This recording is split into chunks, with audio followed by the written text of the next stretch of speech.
This is my 2005 Honda Element X-WAV converted by Freedom Motors USA.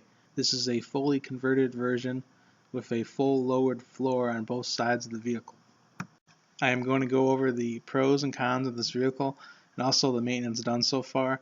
I wanted to make this video for someone that is thinking about buying a used X-WAV and wanted to know what it's like to own one, the common problems, etc. The things that I like about the X-WAV are that compared to a minivan, the X-WAV is a lot smaller and should be easier to park. From the outside, it looks like a normal, unconverted vehicle. This Honda Element does have a really good heater, and it gets warm fast. The steering is pretty good. There's a lot of road feel. It's tight. It's nicely weighted. The back seats in the back can be folded up against the sides for more interior space, so that's pretty nice. This car also has really good traction in the snow. Mine actually has the truck tires that the seller put on it, so that seems to help even more in the snow. Now, the things I don't like about the X-WAV is that the gas mileage isn't really that good compared to other economy cars, even though it is a 4-cylinder. It might be due to the boxy shape and the lowered floor. Now, speaking of the gas, the fuel gauge is off because Freedom put their own gas tank in the back, and when they put their own gas tank in, they didn't calibrate or change the fuel gauge for the tank. So if you fill the tank up all the way, it will stay full, but the needle will not move until there's about a little under half a tank. So you'll be driving and the gas needle won't move at all, and then all of a sudden it'll start moving. Also, there's no cup holders in the front because of the conversion, so I added a cup holder that we screwed into the side of the door. And also, they took out the subwoofer in the front, so that's unfortunate, but that's what they had to do. There can be a lot of wind noise because of the conversion when you're on the highway. The headlights aren't the brightest unless you use the high beams. Now, when you open the automatic doors and you press the button and the doors open and the ramp lowers, on the driver's side window will lower to let the air pressure out for it's easier to close. So that can be kind of annoying if it's raining or if there's snow. Sometimes the snow can fall in because you press the button and the ramp will go down and the window will go down too. And then when you close it, the window will go up. But it can be annoying if it's snowing or raining. Also, if you parked on a slope at the ramp side facing down, angled that way, sometimes when you go to raise the ramp, it'll hit the doors when you go to open it because it's on an incline on the side. So you have to hold the door open a little, like an inch or two, so it will clear the door. Otherwise, it'll hit that. So that's not very good. Now, the biggest problem with the X-WAV is rust. Now, I live in the snow belt where there's lots of lake effect snow.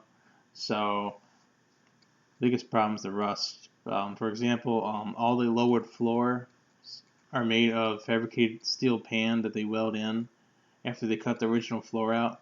Unfortunately, it isn't treated very well against rust. This vehicle was bought and used from a seller in Texas, and after a year and a half winter in northern Ohio, serious rust started to develop on the sides of the converted floor, on the converted part, so on the sides. Luckily, I found a guy that sandblasted it. And he does it in a driveway. He sandblasted it, and then my dad helped me. He painted put rust proofing on it and painted it. So hopefully that'll prevent the rust from coming back. Also, the original exhaust muffler and parts rusted through. So the pipe connected to the muffler rusted through, and the exhaust fell off. And we put another one on, like a regular, like a cheap exhaust back on, and that fell off.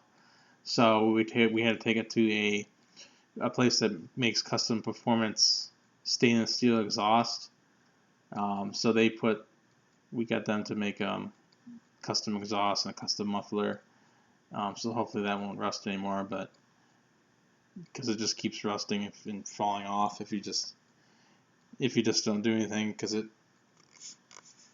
all the moisture and water just hits the muffler all day, so that doesn't seem to help. Now, I really do not recommend this the X-WAV if you live anywhere where there's lake effect snow, where there's a lot of snow. If it snows once in a while, it's probably not an issue, but if you live where it's really snowy, I do not recommend it.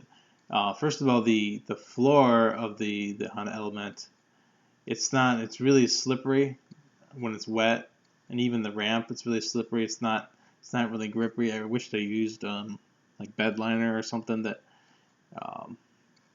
gives you more traction, because sometimes you'll just keep spinning your wheelchair wheels getting up it. And then on the inside, all the water and snow and slush will melt off of your wheelchair, and it'll just stay in the floor of the Honda Element, and things will start to rust, like the hinges where you can tie down your wheelchair on the floor. Also, if it's every time it's below like 25 degrees in the winter, the doors will close slower because it's colder. Sometimes they don't latch. They'll close, but they won't latch. So you'll have to get someone to go out and push the doors shut. You can drive like that, but it just doesn't latch. It'll hydraulically shut, but not mechanically latch on the door.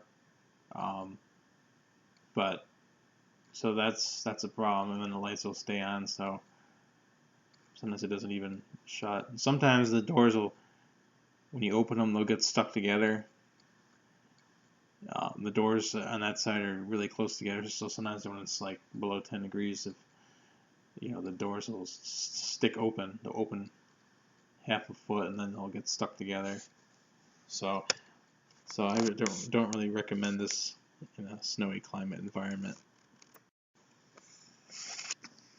Now, this is a 2005, so it's almost 10 years. I mean, it's 10 years old now, but we got it in 2013. So stuff started to wear out and break. Seems like around 10 years, or depending how much you use it. For example, the wires in the back, in the back of the Element, is Freedom Motors has this panel where all the wires are, hydraulic connectors are.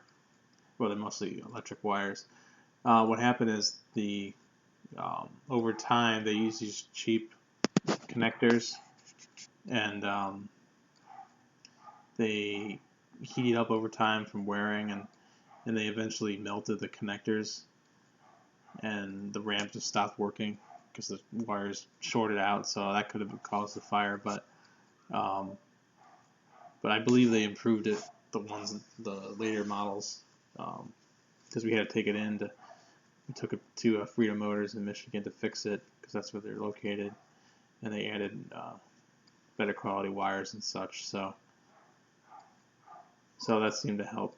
So you definitely have to stay on top of the maintenance, and if anything goes wrong, fix it before it gets worse, because it seems to how the way that goes. But I mean, overall, it's a good vehicle, I'd say.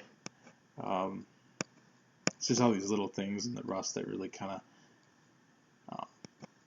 really take away from the good of the vehicle. So that's just my review of the Honda Element